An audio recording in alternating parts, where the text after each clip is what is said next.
Olá, está no ar o Conexão Unifeso. E no programa de hoje vamos receber dois convidados super especiais que vão nos contar como funciona o sistema de saúde na Suíça. Não saia daí, é um minutinho só.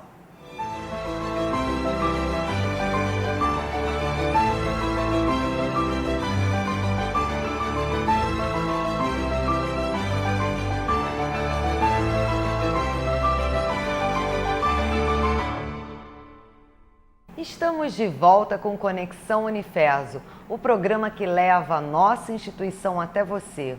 E hoje o nosso programa está super especial. Temos aqui a presença do Dr. João Ulisseia, que é médico, e também do professor José Feres Miranda, que é pró-reitor acadêmico do Unifeso. Seja bem-vindo, professor João, professor Feres. Professor João, o senhor foi médico do Hospital das Clínicas Constantino Otaviano nos anos 70, não é isso? Queria que o senhor contasse para a gente um pouquinho dessa experiência que o senhor teve aqui na nossa cidade, que depois o senhor foi morar na Suíça, né? E foi fazer a sua atividade como médico na Suíça. Eu queria que o senhor contasse um pouquinho para a gente começar. Eu vou voltar 40 anos atrás, né? Então começamos aqui na faculdade, eu era jovem, a faculdade era jovem, os meus colegas eram jovens e havia uma atmosfera ótima de trabalho. Nós tínhamos todas as oportunidades para nos desenvolvermos. E esse foi, Teresópolis foi o primeiro emprego que eu tive depois que eu terminei a minha formação. E trabalhei aqui 3 anos. Uma experiência muito agradável. Eu peço desculpas. Aqui que o senhor conheceu o professor Feres, né? Que é muito seu amigo, não é isso? Exatamente. É uma relação que nós mantemos. O professor Feres até preparou umas perguntas, né? Que ele vai também nos ajudar nessa entrevista. Vamos ter a participação especial do professor Feres. Essa é uma tarefa muito gratificante, né? Porque eu estou diante aqui do meu chefe de equipe da emergência do Hospital das Clínicas na década de 70. Né? O João Ulisseia era o chefe da equipe de um determinado dia da semana, que eu não me recordo mais, né? E era o cirurgião de plantão, e eu era o clínico de plantão. E havia ainda um obstetra, ginecologista, pediatra, né? E trabalhávamos ali integradamente, né? Mas naquele momento a liderança da nossa equipe de plantão era o João, e digo mais, naquele momento era a pessoa de mais experiência, todos éramos recém-formados, com 2, 3, 4 anos de formado, e o João era a pessoa mais experiente da nossa equipe, né? E além de trabalhar bastante harmonicamente, né, nós realmente desenvolvemos uma relação próxima de cumplicidade no trabalho, de amizade, né, e que isso acabava beneficiando o trabalho também, né. Depois que o João foi embora, perdemos o contato, né, e agora, recentemente, há 2 meses atrás, eu recebi um e-mail do João, né, dizendo que viria aqui ao Brasil passar férias e gostaria de retornar à instituição, rever os colegas da época, os que já estivessem aqui, né? E gostaria também, se colocou à disposição para poder fazer uma palestra para os estudantes, os internos e os residentes, intermediar uma possibilidade de parceria com a instituição que ele trabalha na Suíça, né? Então aí eu acho que foram vários aspectos que foram muito convergentes para que a gente possa então ter essa parceria ainda de 40 anos, né? Então eu vou pedir ao João para ele contar aqui um pouquinho, né? Porque naquela época ele ficou muito famoso aqui em Teresópolis. Ele guarda até hoje, eu sei disso, um recorte do Jornal de Teresópolis, da década de 70, no qual houve um feito aqui de repercussão muito grande, né? Então, mas eu não quero falar, eu estou aqui para ajudar um pouquinho. O nosso certeza, entrevistado é o isso João, aí. com muito prazer, só que a gente tem que registrar aqui, Sem de dúvida recebê-lo nenhuma, aqui. um Isso aí, privilégio, sem dúvida, né, um privilégio. professor? Né? Então, conta pra gente, doutor João, como que foi esse feito que o senhor fez aqui em Teresópolis nos anos 70? O feito não fui eu que fiz, o feito foram eles. Eu ganhei a fama de ter feito, mas não foi um trabalho individual, foi um trabalho de equipe, que demorou, precisou bastante energia, só que os jovens que têm isso, que têm uma visão, que têm... E eu tinha as minhas visões e as minhas visões coincidiam com as visões do grupo e nós conseguimos fazer... Foi uma fase muito produtiva da minha vida, da nossa vida. Né? Nós éramos jovens, a instituição era jovem, nós queríamos crescer, a instituição queria crescer, estava tudo, estávamos com vento em popa para tentar esse desenvolvimento e conseguimos alguma coisa. E acabou que o senhor foi a pessoa que fez a primeira cirurgia cardíaca aqui em Teresópolis, não foi isso? Depois o senhor foi trabalhar com uma pessoa de referência, né, no Hospital da Lagoa, no Rio de Janeiro. Queria que o senhor contasse um pouquinho como que foi essa primeira cirurgia e por que a cardiologia?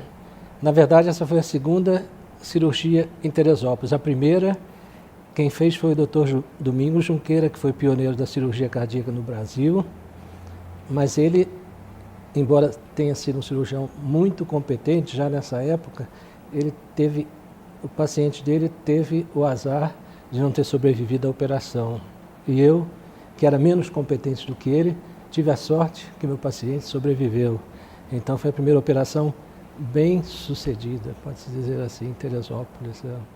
E aí depois o senhor foi trabalhar no Rio com o professor Junqueira no Hospital da Lagoa? Porque eu já tinha uma formação boa de cirurgia geral, de cirurgia torácica também, mas a minha formação de cirurgia cardíaca se limitava só aos casos de traumatismo.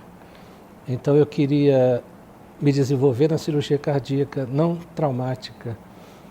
Então eu consegui colocar os meus plantões aqui no sábado e no domingo em Teresópolis e durante a semana eu ia para o Rio para aprender a cirurgia cardíaca, cirurgia de válvula, cirurgia de coronária, cirurgia de... Eu quis começar aqui com a cirurgia de trauma porque não tinha outra possibilidade. Eu jovem, com 28 anos, se eu fosse botar um paciente na mesa para operar, para trocar uma válvula, para fazer uma ponte de safena, se o paciente não sobrevivesse, esse menino aí não tem ideia de nada. Poderiam atribuir isso à sua juventude, né? Pois é, mas no caso de traumatismo você não tem duas opções. Ou você opera o paciente ou deixa ele morrer. Eu não tinha possibilidade de transferir para não sei para onde para fazer isso. Naquela época, já no Rio, no Hospital da Lagoa, se fazia essas operações, no Hospital de Ipanema, por exemplo, que era um hospital referência na época, eles não faziam essa operação. Eles ficaram impressionados, os cirurgiões de Ipanema, que eram cirurgiões famosos na época, eles ficaram impressionados quando eles tomaram conhecimento de que a gente tinha feito isso aqui. Então foi um ponto para Teresópolis. Sem dúvida. Agora, como que foi essa experiência de ir para a Suíça, né? O senhor enfrentou preconceito pelo fato de ser um médico brasileiro na Suíça, dificuldade de conseguir emprego? Porque eu fico imaginando, né, professor Férez, as dificuldades também com relação ao idioma, porque a medicina já não é uma das formações das mais fáceis, né? Eu fico imaginando isso em outros idiomas, né? Principalmente em alemão, por exemplo, como que não deve ter sido desafiante. Conta pra gente um pouquinho como foi esse processo. Do ponto de vista humano, a receptividade lá foi muito boa. Os suíços são, do ponto de vista humano, têm muito boas qualidades, mas do ponto de vista profissional foi muito difícil, porque quando eu cheguei lá e falei, me apresentei para trabalhar no serviço de cirurgia, e eles não levavam a sério. Aqui, um brasileiro vai querer operar aqui, isso aqui não é cirurgia de sertão, não é cirurgia de terceiro mundo, nós fazemos uma outra coisa. Então eu tive muita dificuldade, não consegui ingressar na cirurgia lá, apesar de estar na melhor idade possível no cirurgião, que são 40 anos, é a idade que os olhos são bons, que as mãos são boas, você está jovem, você tem energia, mas eles, com esse carimbo de oriundo do Brasil não nos interessa. Então foi muito difícil ingressar. E eu fui para a Suíça porque a minha mulher era suíça e nós tínhamos 2 filhos, ela gostou de morar no Brasil, mas depois quis voltar para a Suíça. Então, se eu quisesse que os meus filhos crescessem comigo, eu tinha que ir para lá, porque ela não estava satisfeita aqui. Aí eu fui, dizem que a vida começa aos 40, vamos experimentar se isso é verdade ou se não é. Eu experimentei e teria feito hoje a mesma coisa, teria repetido a dose. Não que eu ache que lá seja melhor do que aqui, ou aqui seja pior do que lá, ou melhor, mas eu acho muito bom. Uma coisa que me enriqueceu muito foi ver o mundo de 2 ângulos completamente diferentes. Se nós vamos num país, passamos lá férias, 2 semanas, 3 semanas, 1 mês, a gente não sabe como é que é a vida no país. Agora, se você vive lá, se você ganha o seu salário lá para viver, então você sente a cultura, essa coisa. No começo foi bem difícil, eu não conseguia ingressar na cirurgia e eles estavam precisando de médicos para psiquiatria, médicos residentes em psiquiatria. Então foi a minha chance de ingressar. E eu me sentia muito ambivalente, porque por um lado eu me sentia um cirurgião já experiente, 40 anos, e por outro lado eu era um psiquiatra que não tinha ideia nenhuma de psiquiatria, estava lá para aprender, uma posição muito esquisita. Mas eu tive um chefe muito bom, isso foi uma sorte, eu falei isso lá no hospital hoje de manhã, que o chefe me colocou na geriatria, que os pacientes eram pacientes dementes e o que eles precisavam era assistência somática, não era assistência psiquiátrica. Então, foi uma experiência muito boa. Passei lá 1 ano e os doentes eram os meus professores de alemão. Aprendi alemão com eles. E eles adoravam... Olha que bacana! Adoravam poder me ensinar. Eu tinha prazer, a estima pessoal deles era reforçada quando o médico vem aqui, a gente ajuda ele, a gente faz isso para ele. Olha. E para o ingresso na língua foi uma coisa muito boa. E acaba sendo uma terapia para eles também, sim, né? Uma atenção diferenciada, né? Para os dois partidos é bom, né? Uma experiência muito boa. Eu acho que esse exemplo que o João cita da vida pessoal dele vem de ao encontro a uma coisa que Guimarães Rosa dizia, que professor não é quem ensina, professor é quem de repente aprende, né? E é assim, hoje a gente sabe que o professor é uma pessoa fundamental, né, na formação dos estudantes, seja no nível secundário, seja nas universidades, mas a gente percebe a superação daquela coisa que o professor é o detentor de todo o saber e que o estudante é um simples receptáculo da informação.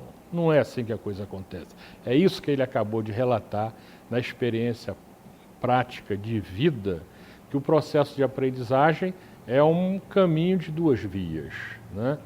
E isso a gente na universidade tem procurado enfatizar isso, né?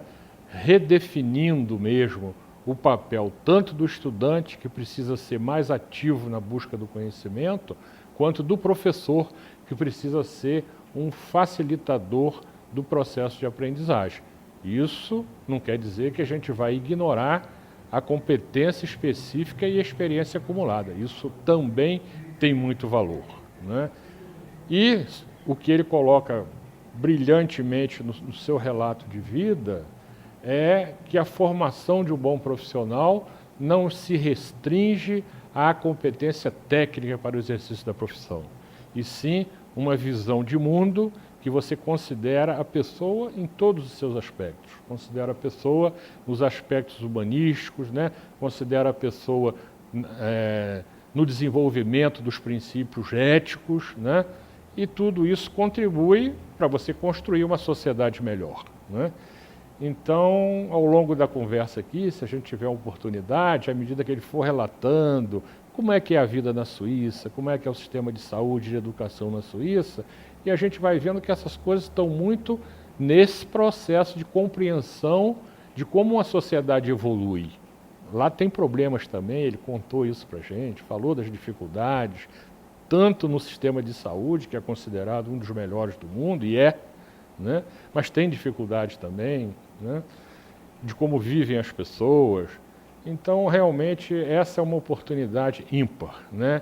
da gente, às vezes, conhecer o país, porque passa lá numa visita de turista e você conhecer e conversar com a pessoa que está lá, que viveu muito tempo, que criou seus filhos lá, né? E hoje no hospital foi também muito gratificante, porque vários colegas estavam lá hoje, ficaram emocionados de poder conversar com o João, relembraram fatos daquela época, identificamos um fato que poucos conheciam também, que o professor Pitangui, quer dizer, que era uma referência da cirurgia plástica, operou aqui no Hospital das Clínicas também, né? Bom, muito bacana. Eu acho que é muito interessante, né, esse aspecto de você ter a oportunidade, né, e foi uma iniciativa dele que nos procurou, quer dizer, ele reconheceu que há 40 anos atrás existiu um período da vida dele que essa instituição foi importante, né, e que pessoas que participaram daquele momento, nós tivemos oportunidade de nos reencontrar aqui e de conversar um pouco, relembrar essa história. E a gente, com a história, aprende para construir um mundo melhor. Com certeza, né? Sabe, conhecendo o nosso passado, a gente entende melhor o presente e vai lidar com o futuro, né? Agora, eu acho que tem um pouco da questão também uma característica do brasileiro, né, de se lançar ao desafio, de enfrentar essas dificuldades com uma criatividade, porque no seu caso, por exemplo, doutor João, o senhor saiu daqui cardiologista e foi para trabalhar num outro país com uma outra língua e ainda por cima numa outra área da medicina, né? Então também teve essa questão do enfrentamento dessas dificuldades, mas da vontade de se lançar nesse desafio. Não era vontade, era necessidade. Para ficar com a minha família, eu tinha que fazer isso. Mas foi vontade também, precisa ter vontade também. Não em algum momento o senhor pensou em voltar? Ai, não, vamos voltar? Não. Teve muitas dificuldades, mas em voltar eu não pensei. Tem que dar certo. É um desafio e esse desafio motiva, né? Esse desafio dá energia, se o negócio não dá certo, então tem que dar certo alguma vez. O que eu fiz errado, o que eu tenho que fazer melhor, sempre procurando me adaptar, porque é muito difícil, você chega num país assim para tratar de doentes que você não conhece, não sabe como é que eles funcionam, as pessoas, como é a cultura, Então no começo eu não queria impor a minha cultura, eu queria assimilar a cultura deles para poder me adaptar. Isso é interessante, tem médicos jovens alemães, na Alemanha tem outra mentalidade. E eles chegam lá e eles querem que a Suíça funcione como na Alemanha. Aí não dá certo, só dá complicação. Para mim não, para mim eu procurei observar como é que eles funcionam, como é que não funcionam e procurei me adaptar. E a aceitação sempre, por parte dos pacientes, sempre foi muito boa. E por parte dos colegas, geralmente também.